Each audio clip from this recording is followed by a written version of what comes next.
that's kind of where I am. But I think, anyone that's looking for a career in a fast-paced environment where you have an opportunity, whether it's through success or just the right behavioural traits, if you want an industry where you will get the promotions that you're promised, I think we're there. I think if you look around, even within the big companies, you can see that actually some of these operational directors that have vast experience, they are investing into people.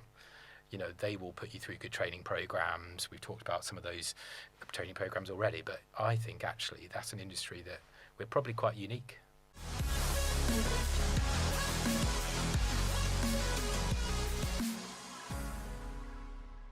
Hello and welcome to the Armchair Show. I'm your moderator, Tanisha, and I'm so thrilled to have you guys here with me today. Today I've got two fantastic guests, and I guess we'll kick off with a quick introduction about who you are and what you do. Hi, I'm Will Tew. I'm Managing Director of Thurlow Nan. So we've got 11 sites or motor dealerships across East Anglia, predominantly Vauxhall, but we've got 2, soon to be 3, Peugeot, and then an MG and Hyundai as well, which is a new addition to the portfolio. So thanks for having us on. Fantastic. So Adam Derbyshire, Managing Director of Spirit Motor Holdings. We are Hyundai and MG with 2 Hyundai sites, 1 MG, and looking to expand with both brands. Perfect. I'm going to start off with a difficult question, I think, to kick us off and to really get us into something juicy to discuss. So we're obviously coming towards the end of the year, which is scary. Where did 2024 go? But in terms of trends and looking into next year, what as a dealer group should we be preparing for? What do you think next year is going to look like? Is there anything that right now you would recommend that a dealer group should really be planning for, focusing on going into next year? I think that the business model doesn't really change a lot in terms of there's a customer behind nearly every sale. So your process and your the whole way you operate should be customer centric, and then leading into your basic operations of conversions in the showroom. Conversions on products, conversions on upsell in your workshops. I think those fundamental basics to generate income streams are still absolutely paramount. And then beyond that, of course, you've got the dynamics of electrification, transition, ZEV mandate, and what influences those will have into franchise retailer networks from the OEMs, as the OEMs combat the challenges they're going to face. I think, from our perspective, we are looking at what impact our management of electric vehicle mix is going to have on the coming years. We are targeted as a result of legislation on having a percentage mix of electric vehicles, and I think for us what we're looking at the moment is how we manage that through our after sales facilities. Moving forwards, we've got some large Vauxhall facilities which were built when the brand had significant share, but we've made a concerted effort to multi-brand those facilities on the basis we think that will help us moving forward from an after-sales perspective, as well as, I guess, branching out our product portfolio. But on the whole, I think what we're looking at is, our 30% mix that we have this year in electric vehicles, what impact that has on after-sales. I think that is a bit of an unknown because we've not been at this mix before, obviously. So, I think that's kind of our main focus for this year. We discussed the EV mandate quite heavily on our episode that's just gone live. What can dealers do, I guess, better? Because typically for quite a long time now, we've been focused and we've been talking about EVs. The targets can be quite tough. They're not the easiest to hit. What do you think that we can do better to really help, I guess, to help customers understand how EVs might be a good fit for them? I think there's obviously a lot of stakeholders in the whole EV transition, and as a retailer and an OEM, but particularly from a customer-facing perspective, there is no silver bullet, and I think that's the first thing everyone needs to realise. There isn't one thing that you can just do that turns on the EV market. So we worked very hard on it last year, and we took quite a holistic approach of having a brand within a brand that we could have something tangible you can attach EVs to, as opposed to trying to mix it up with traditional combustion engines, because that helps to separate it in the customer's mind. From there, you can then do proper training and development of your people around EVs, so your team are confident to overcome customer anxieties, of which there are many, of people looking to step into EV. And if you can do that with your customers and help release the anxieties, provide confidence, and then get them to the point where they're willing to drive the car, then you naturally will just sell a lot more. Your conversions on EVs will go up a lot. But I think the big thing for us was you have to take a holistic approach. You have to look at people, training, development, and infrastructure that separates EV from combustion, and really focus on it. And there is no silver bullet. I think one thing we definitely have noticed, and Adam and I discussed earlier, actually, the electric vehicle is becoming a used car proposition now as well. And I think one of the benefits that's having to our business particularly is we are sitting, driving, selling electric vehicles to more people. We hold a large proportion of non-franchise used cars as well, which we are also selling their electric vehicles.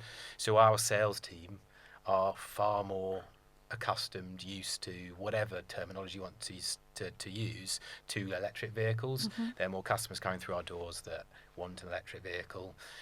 But similarly to what Adam's saying, it is making sure that we are fully informed on how to sell them. I regularly see customers in our car parks trying to drive an automatic car with 2 feet. One foot on the brake, one foot on the accelerator.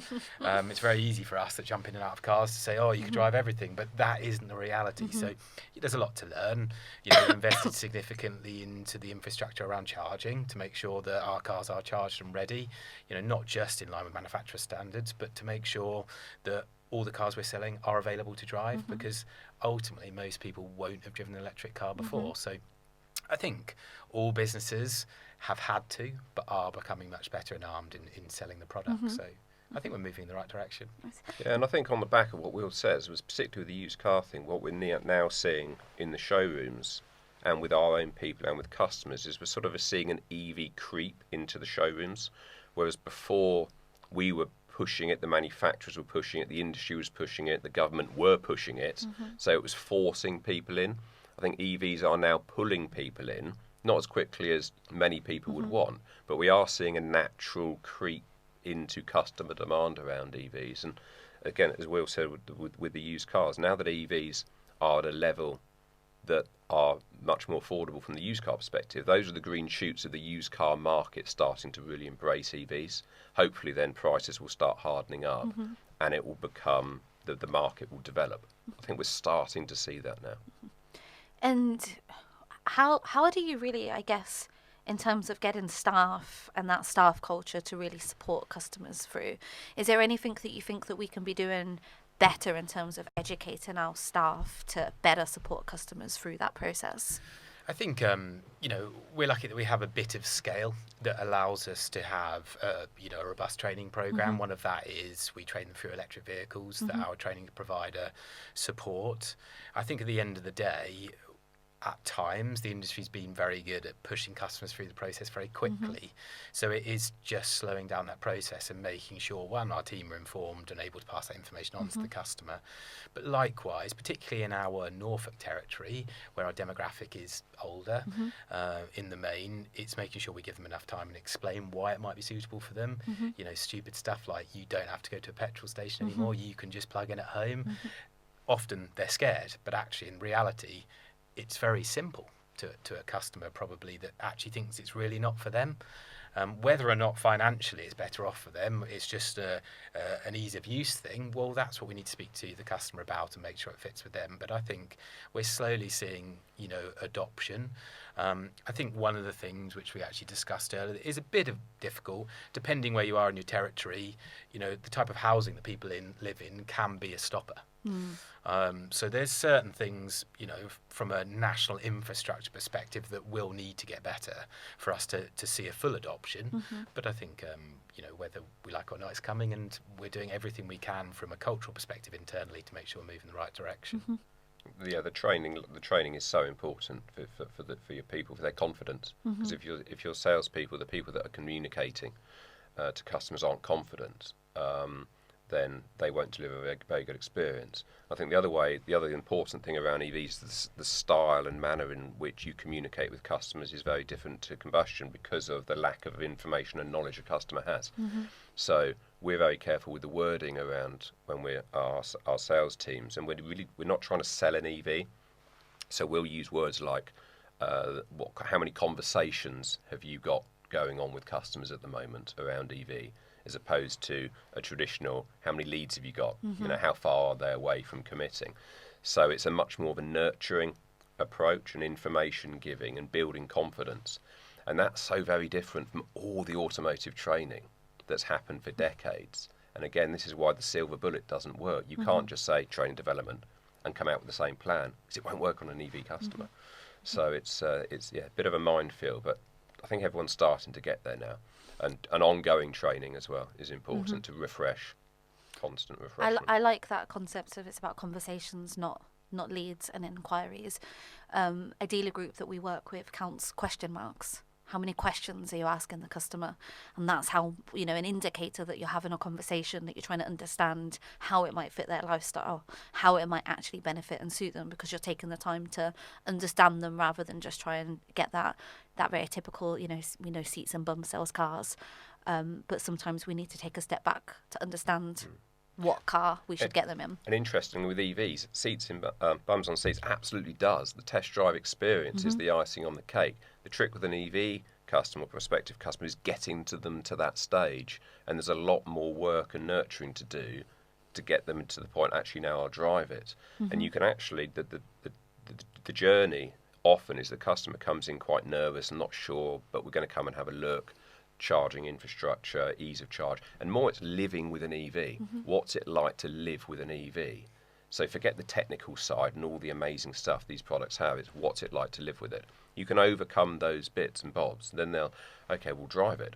And then you can, once the driving experience has happened, you often find that rather than you trying to give them confidence that an EV will work within their life, after the driving, they come back and they're like, it's switched. They're now thinking, how can we fit one of those in our life? Because that thing was amazing. And it suddenly becomes a lot easier. We've spoke quite a lot about from the customer's point of view so far. So from a customer's expectation, do you think that that's changed over the last few years? What a customer expects of us and how we can deliver that good level of customer service, and perhaps what that looks like when they come in? It's difficult for me to say. I haven't been in the industry loads and loads of years. I think one thing I have acknowledged is that purchase, whether it's a cheap used car through to a very expensive new car, to that person it's a very important purchase. And so I think one thing you get through growth is if you've got your stable foundations where you've offered the furlough none service, it's trying to keep hold of that as you grow and add more sites to your portfolio. I think the expectation from the customer has increased, mainly on the basis that they're far more informed, so they can review about battery degradation. They can review about whether there's reliability with a particular brand, whether there's reliability with a particular product within that brand. So I think their expectation is that, yes, they want a lot, but that's mainly because they're informed about what they could get from a variety of different sources, which, we all benefit from that, right? So I don't necessarily think that's a negative to the industry or to us. We just have to make sure that we give the customer what they want, because ultimately they can buy a product from a lot of people, but they're choosing to buy the product from you, furlough none in our case. And so just making sure that we fit that demand, I think is a good thing. And I think to add, going back to the basics, never lose sight of the basics. Common sort of decency and respect. Call people back when you say you're going to. Answer the phone. Reply to emails. Get your grammar right. There's those basics as fundamental. That's the baseline to then be much more sophisticated in the customer experience after that. And of course, with the metrics now, with Google, with the manufacturers' measurements on customer experience, you can easily become too involved with the measurement and forget about how you're delivering it in the first place. I think with that is, what I was saying about availability of information on the contacting thing, making sure you contact the customer immediately or whatever, or call them back. Our culture now is immediate gratification and immediate answers. So we are, as an industry, having to find ways to make sure our response times are super rapid. At the moment, that's through humans. Will AI impose on that? Yes, we're using that already. Not completely, it's not replacing humans quite yet. Probably don't want to get into that subject necessarily, but yes, they're fully informed, but equally they want to click a button to have an answer. So that is now our responsibility, and I do think that's one of the issues maybe we have with customer expectations is, we are effectively still the same footprint, and so we will do our very best, but we typing into Google or typing into ChatGPT quite yet. But I think it has pros and cons with both, and actually the industry's always evolved. Probably we're going through the biggest bit of evolution we've ever seen right now, through whether that be customer demand or the products we're having to sell. But still, fundamentally, the basics are the same. We're still managing a customer in a showroom, but they're starting their journey slightly differently, I guess. Yep, that makes complete sense. And what metrics do you look at? How do you know that your team is delivering that best possible customer service? So you're both obviously out of the business right now. You both kindly have put your time into this podcast. So how is there anything that you recommend that other dealers should look at to know that their team is delivering that best possible level of customer service? Well, I think naturally most manufacturers have a brand metric, you know, whether that's NPS or a digital scoring system through your Google scores or whatever, which of course we look at, and that's important. We do spend or invest a considerable amount of money into call coaching, call monitoring, just so we can hear how our team, and we actually get an external third party to do that, so it's not doctored or with our own ideas or plan. We agree a strategy with them and they manage that, and I think that allows us to understand really how we are speaking to our customers, and we tend to score them on metrics which is behavioural, so that they are operating in the way that we would hope they would. And that's just generally, like I think you touched upon earlier, is asking the right questions. How many question marks are there?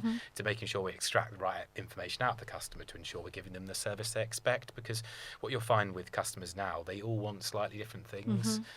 The industry set itself up on a robust process, but I think we're slightly evolving and understanding that each customer is slightly different. So, you know, we use that as a way of understanding whether we're offering a good customer experience as well as the traditional metrics. But of course, not old-fashioned, but a Google score, that is legitimate, isn't it? You know, that isn't a manufacturer-driven questionnaire that's giving questions or answers to questions the manufacturer or whoever you're working for wants to hear. That is genuine responses from a customer with no leading questions. So I think that's a good gauge, you know, of how, you know, digitally your customers are giving you feedback. Yeah, we've really focused in, particularly this year, on our online reviews, and Google's obviously the main driver there. There are others, you know, there's the Auto Trader platform, and each platform may have its own review system, but Google is, I think the way we've looked at it is Google is a mechanism to promote your business, and the customer reviews are absolutely a platform to promote your business. So we focus very hard on, clearly you want 5-star reviews, and how can you engage your team to get a customer to leave you a review? There's obviously the hardcore Google people that leave reviews on everything, you know, from going to the supermarket to buying a coffee, etc. Every day they'll leave a review. For other people, it's like, okay, if you really want me to, how do you get them engaged? So we've worked quite hard on internal incentive mechanisms for our salespeople and our service people, all the customer-facing people, to have their name mentioned in the customer's verbatim comments on the Google review. And what that demonstrates is that your people have gone the extra mile to sort of sell themselves to the customer as well as the business. And then you get this engagement, and with a few fun prizes around it, and that then lifts that whole customer culture around generating the review. And I think if you can get your culture right around the customer experience, that's most of the work. People will then really engage in, actually, if I do this for the customer, if I do stand up from behind my desk and walk towards them and say hello and shake their hand, that's going to give me a better chance of getting a review, as opposed to, well, I'll just sit here and wait, and if they come to me, fair enough. And you build your foundations, and then you can really work on fine-tune the really slick stuff that you'd expect in a top hotel or restaurant, that you think, wow, that's really good that they do that. So, yeah, culture on customers is massive. And how do you, other than, I know you said about those rewards, but how do you build that right culture? How do you make sure that the whole team is I guess focused on that customer experience in that same way that you've just described? So I think around the incentives work because it keeps them, they're getting something for it, and it's a bit fun, and you can have league tables, and so we will every week we'll send out the customer verbatim comment league table, and well done, you've now had 20 Google reviews and they've mentioned your name. If they don't mention your name, you don't get the point, so they have to mention your name. So the salespeople then put a real effort in. Beyond that, it's monthly sort of progress reviews with your people, how they're getting on. And so we adopted we split the monthly review into two parts. You have your hard numbers, because everybody at the end of the day has a number attached to them. And then you have what we call a cultural review. And that is based around those sometimes tricky areas where you can't measure something. It's more the attitude of your people. Are they embracing the systems they're given to use? So there's, say, CRM system, for example. The manager will know, are they sort of diary shuffling and playing silly buggers with all that data, or are they genuinely using the systems to the best of its ability? And that's sometimes something that a manager won't really want to address in the cut and thrust of every day. But the cultural part of the review allows our management team to speak to our people around, I'd like you to work on this a bit more, because I can't really score you really high on that, because I know that you don't use that system really well, but then you're really good in this aspect of your role. So you can bring to attention those areas. So everyone's striving to be better. And I think it's how you go about that. So that's something that's worked quite well for us. Yeah, fantastic. Yeah, I think one thing we're focused on is making sure it's culturally part of all levels of the business. So, back to sort of incentive plans, it is a large part of everyone's compensation, through their bonus schemes, all the way from operational director board all the way through the business. So it's not just driven at sales executive, service advisor level. This is top to bottom. Equally, we run a robust monthly review process at all sites. So I sit with the line manager of every site once a month and do an operational review. A big part of that is customer satisfaction. We drill down into the verbatim, because what I feel that is I can understand what the unique problems are to that site. So if we're seeing negativity around parking, I'm in a justified position to say we need a compound, or we need a car park assistant, or whatever it is. And so I sit myself with the site lead and then the line manager within that site and go through that verbatim. So culturally, there is an understanding that I or my fellow directors care about the feedback. So therefore, if you do get your name in the feedback, you'll get a well done. And it becomes an understanding that everyone genuinely cares. This isn't just an NPS metric that we need to hit for our manufacturer. It is actually something we need to do to make sure our business is successful in the future. And I think from a cultural perspective, there is a genuine understanding that we do care and we want to improve. And once that becomes, a sole part of the business, well, then you're onto a win, aren't you? So. I think that, and also that demonstrates then, if you get that within your business, it's down to accountability. So everybody at every level of the business, right from the top all the way through, is accountable. And if you get everyone in an environment where they're comfortable and confident to be accountable, so you don't have a blame culture.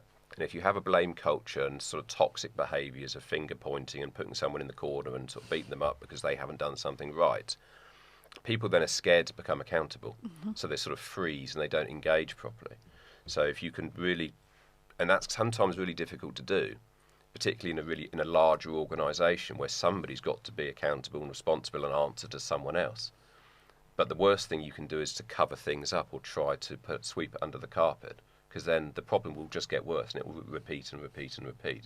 And that takes the top of the business to not force that culture, but nurture and develop that environment where that culture can thrive. And you're always at risk if you're desperately focused on the score, that actually the end goal probably won't what you want it to be. So yes, there is the score, and it's important that we're hitting targets. Otherwise, we are ultimately here to hit, operational targets within our own business, but also to the manufacturers that we support. But equally, we have to be focused on the wins within our business that actually will ultimately improve the scores, but actually they'll make sure that our customers are happy, and therefore we have good retention and everything that we need that comes with customer experience. Scores only part of the story. Yeah. Absolutely. And I think sometimes where it's a very difficult role for the manufacturers, and there's a tendency for all manufacturers to want to sort of micromanage the network in order to get every single metric as good as it can be, because that's ultimately going to deliver a much better network, and our customers will benefit and will sell more cars. And in theory that works, but if you micromanage too much, then you sort of lose the culture, and the culture can quite quickly turn into a penal type nature. And then you lose focus of why are we doing this in the first place, and suddenly the job becomes about avoiding a penalty as opposed to delivering a great experience. And that balance is really tricky and obviously very difficult on a very large scale operation. So, changing the topic just a little bit from what we've been discussing, how did you both find yourself in the automotive industry? Because one of the things that I have found very fascinating about our time doing the podcast is that everybody's journey and everybody's story to get to where they are today are so drastically different. We've had some people that have started off cleaning cars and worked their ways up to managing directors. We have family businesses. We have people that have worked in other industries beforehand and built that knowledge and skill set with them. And there's so many different paths, and I know that so many of the people that watch the show, and myself included, find it so inspirational to see that it doesn't matter what role you're in now, if that's your aspiration, that there is a way to achieve that. And I think it's very inspiring to share those stories. So I guess how did you end up in the automotive industry, and what was that career progression like to get to where you are today? Well, I think me and Will are pretty similar here, because we both come from the family side. So my story was my father was a main board director of a dealer group called Doves, which had Ford and Jaguar, and my father was running their Ford division on the south coast, so Andover, Fareham, I think those were the towns that it was in. And so I was always brought up in automotive. I used to go into the showrooms on Saturdays and play in the cars and pretend to drive them and race them, and so I was really into motor racing. So I found cars fascinating. And then my father started Spirit in 1990, October 1990, and he was the first Volkswagen sponsored dealer. So Volkswagen started the sponsored dealer sort of mechanism, and Dad was one of the first ones to start in Banbury in Oxfordshire, and that's how Spirit started. And then as it grew, Dad really loved the idea of, I've got two other brothers, one of us growing into the family business and taking it forward and growing it and leaving a legacy, so to speak, and so that's sort of naturally what happened. At the same time, we managed to fulfil our ambition of racing cars, so we got involved in all of that, which further fueled the whole love of cars. And then as we developed and grew, and we needed succession plans, etc., we went through MBOs and things like that, brings us up to today. So there's just some challenges. I can imagine. Some challenges in that. So it can be seen that actually that's a bit of a silver spoon approach, and it's very easy and effectively far gifted. From it, I imagine. No, because you're challenged even more. And I remember when I first started in was cleaning cars in the summer holidays, and then moved into the showroom selling. My father was a pretty hard taskmaster, and he came from the old school motor trade. And when people almost were lucky to get a basic, it was all commission earned. And he said the trouble for you is because your name's Derbyshire, you have to work 6 days a week. You don't get a day off, so you have to be there 24/7 all day long, and evidence why you should be here, not just because your name's Derbyshire. And of course, then people are looking at you and watching you all the time, and it's there's a different type of pressure coming. I can imagine. I imagine work combined with family pressure is probably the ultimate pressure. Yes, you have to be very careful around Sunday lunch conversations. Yeah, put it that way. I can comprehend. My partner is my business partner, so in a way, I can relate to that. Yeah. Perfect. And a similar story for yourself? Slightly similar. I mean, we have a agricultural business as well, sort of half the size, but actually predominantly my family work in agriculture. So whilst I wasn't brought up on a farm, I was very much brought up around tractors. Though I'm no good at driving tractors, to be fair, so it probably wasn't a career for me. I mean, the car side sort of happened organically. My grandfather took on one car site, a small site in central Norfolk, and as the 80s, 90s and early 2000s came, we just ended up, through success, buying up all the other Vauxhall dealers within the sort of area, and then 2013, I think we ended up in Milton Keynes, and then it just kept going, really. And so I never planned to come into the family business when I was 18. I kind of thought I was going to be the next Wolf of Wall Street. Went into the city, worked in financial services, which was, I loved it, and probably if you speak to my team, they'll say I'm obsessive around numbers. Everything is a number, and I'm probably less car salesy than most, and maybe that's helped, maybe it hasn't. So I look at things slightly differently. I came back in, I think, late 2017, but predominantly on the basis, I had a good career, but actually there's huge opportunity at home. None of my family worked in automotive. I saw automotive as a lot of 50-year-olds and not a lot of young people. So, wow, if I can burst into the scene, that is a massive generalisation, by the way. So sorry to offend people. If I can burst onto the scene, there's huge opportunity. I can grow a team. I can bring people with me, and I think managing a sales team in London, I could see that actually I could bring loads of young people through, because what you find in financial services in sort of mid-20s, there's a lot of young people. It's fast-paced, long hours, not as wild as the films suggest, but and there is huge opportunity, and I find that now. And the thing that I find most rewarding is that my family are hands off. Build your team, and I genuinely have control over that, and I have some great people within the business, and actually we have literally just done an acquisition, and my big focus is to grow so I can give everyone an opportunity to grow their careers with us, because I feel we're in a unique position there.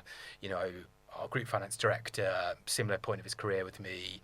We've just a couple of years ago took on a director, similar point in his career as me, and so I am building a team that is a team for the future, and I'm not sure many other motor businesses are in the same position as maybe we are, or I'm in the ability to make those in the position that I can make those decisions, because it's family owned.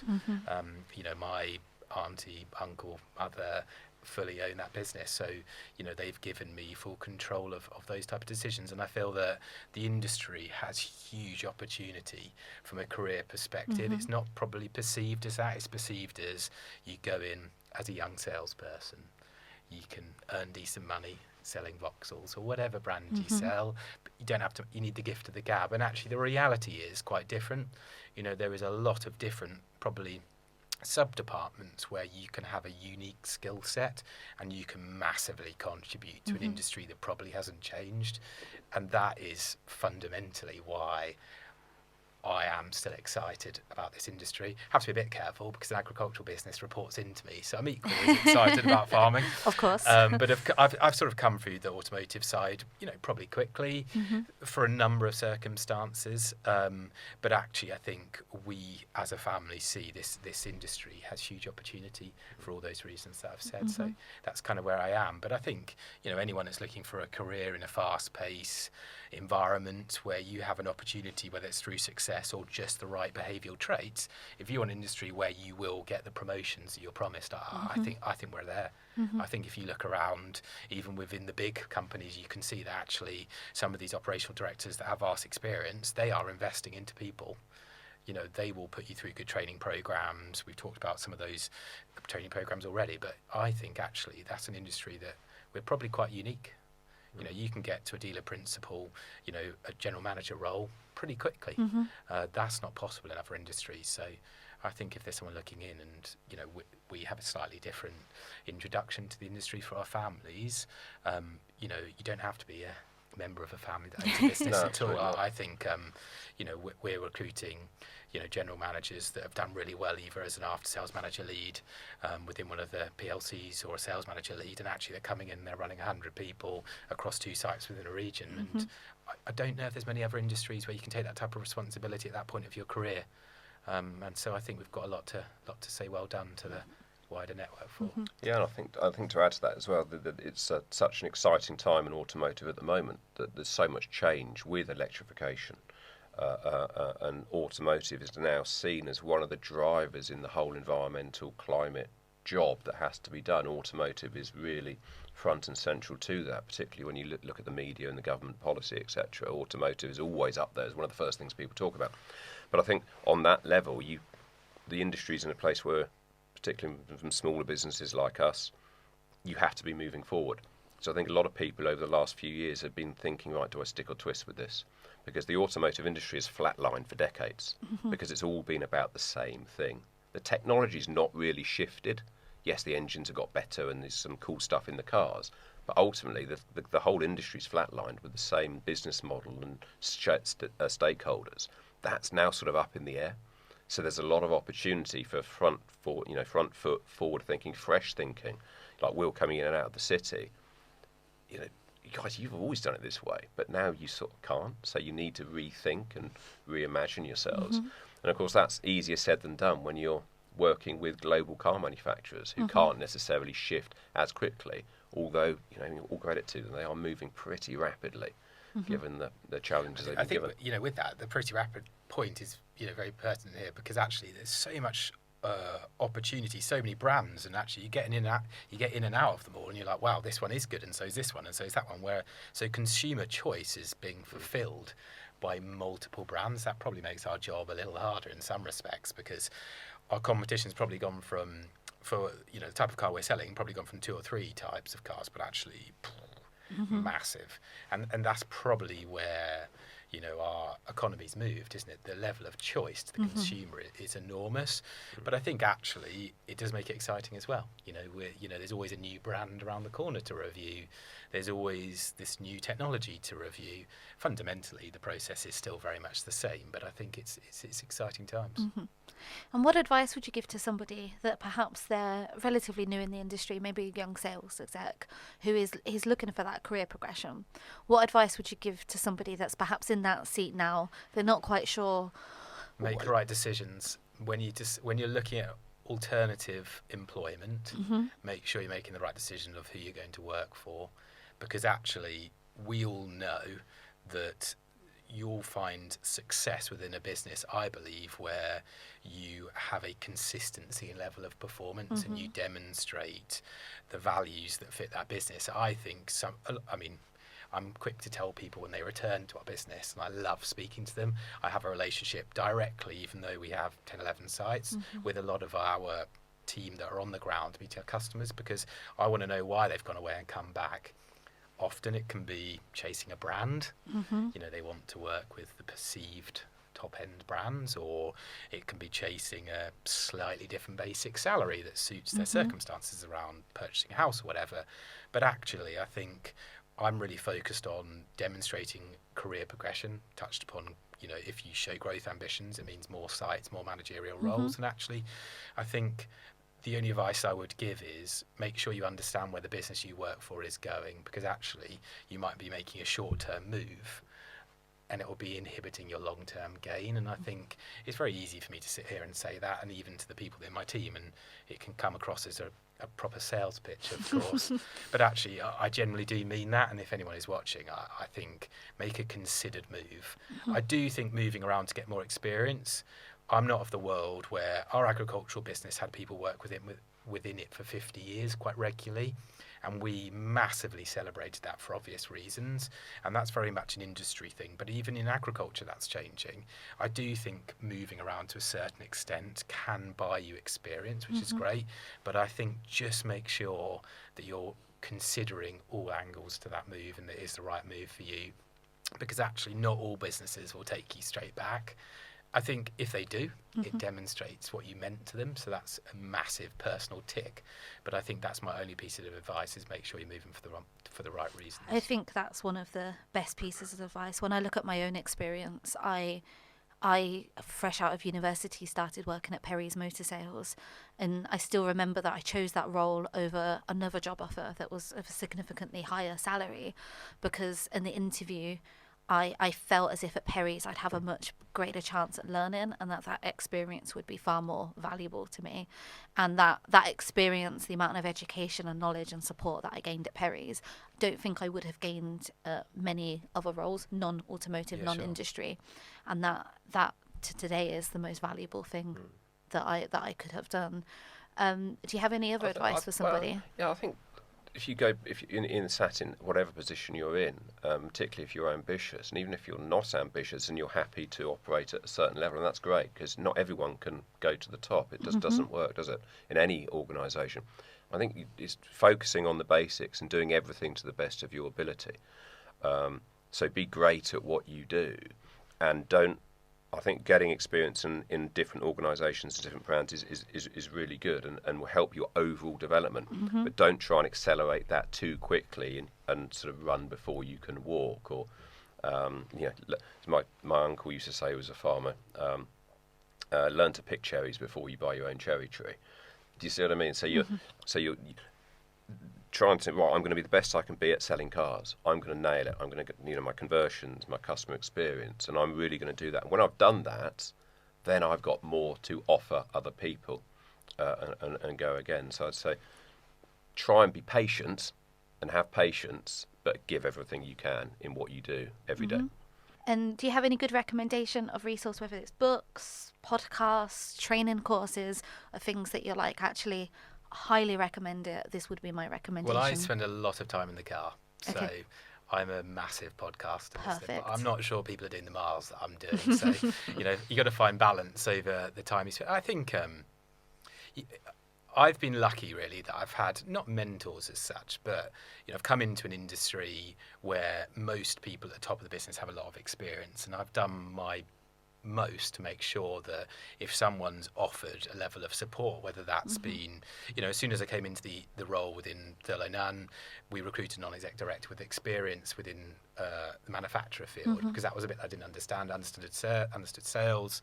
Equally, then when I moved into managerial or managing director role, brought in a non-exec director that had managing director experience, so you could, and I've always had a good relationship with people with loads of experience, and even if they don't directly or aren't directly employed by the business that employs me, I make sure that I meet people for dinner. If someone says, "Oh, we should meet for dinner sometime," I do everything I can to make sure I leverage these relationships, and it's not just to use them for my business purposes or inside information or whatever you want to find out what's going on.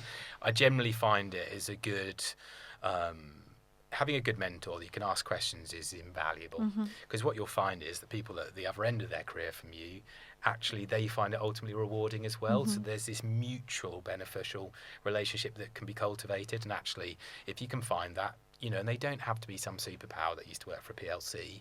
They will have their own experience, and actually you'll find sometimes, it will be a tiny bit of information that you pick from someone will be invaluable for your future success. And I think actually do everything you can to get as much out of people as possible, because what you'll find is everyone loves talking. So Very true. Very true. You said you liked podcasts though, so I have to ask, what are your top podcasts that you recommend for somebody? I don't know. I listen to. I try to not take on the big podcasts, the high performances. Of course, I've listened to them, but for me, if I can pick something like local, where I not have an association with the person, it might be someone like a business owner locally that started a podcast. I find them valuable because I'm not actually looking to learn necessarily at that point. I'm just genuinely interested in business. Maybe that's a little bit sad. I know a lot of people are using these for, our self-promotion or whatever, but actually I find genuine business management interesting, because I think actually, particularly from a family business point of view, we have unique things to deal with, mainly family. and also what you'll find is your family is unique to someone else's. So I think I just like to, have a really broad listening portfolio, if you can use that term, and just enjoy. I don't think I'm not one of those people that's looking for an end goal and trying to learn. I'll just pick up a bit from everything, but most days I'll have a couple of hours in the car, so I've got a lot of time to listen and learn. I'm not a big podcaster. I'm more of a reader. But I think going back to Will's point about mentors, I think I've always been the same, and I think that also stems from the family business. So there's only and if maybe my dad listens to this, there's only so much you can listen to your dad, you know what I mean? So you do seek outside of that. What are the skill sets? Yes, we've done a good job for a long time, but we could still be better. And in a family business, you can't just go and work for another organisation and come back. It doesn't work that way. So you have to bring those skill sets in, or you have to go and find them and develop relationships with people that do things better than you, and acknowledge there'll be lots of people that do things better than you and learn from them. So if you run at that level, but you want to run at that level, how am I going to get there? And people won't just give that up. They won't just come in and say, oh, easy, all you do is this, and off you go. So I think that mentor thing, and as Will says, it doesn't have to be a high flyer superstar mentor.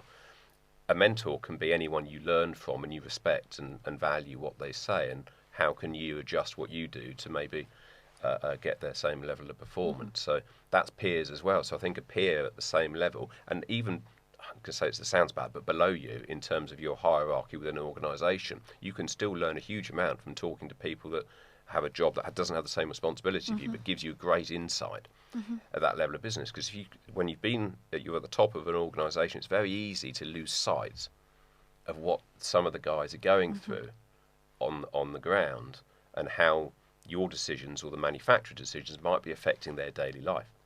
So you can pick things up. So I think mentors can take all sorts of shapes and forms. You can learn from everybody. Oh, absolutely. Right? And I think you always got to be learning. And I think with going on to the book, so I think the big thing is, in any organisation, is self-confidence and having faith in yourself, and recognising that sometimes you will get some challenges and you will get some red lights. And I recently read a book, going back to Will's Wolf of Wall Street background, which was written by Matthew McConaughey. And he's quite a philosophical type of guy. He does a lot of podcast type stuff. And but his book, I'm pretty sure it's Green Lights, and it's about his journey, and it's green lights and red lights. The point is, you go through life and you'll go through periods where you've got lots of green lights, and it's like, hey, this is brilliant.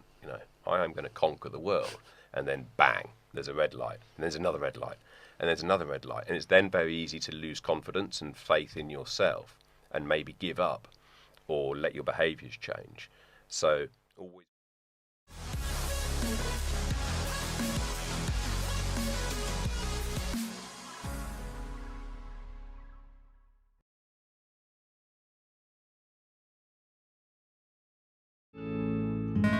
Armchair Marketing.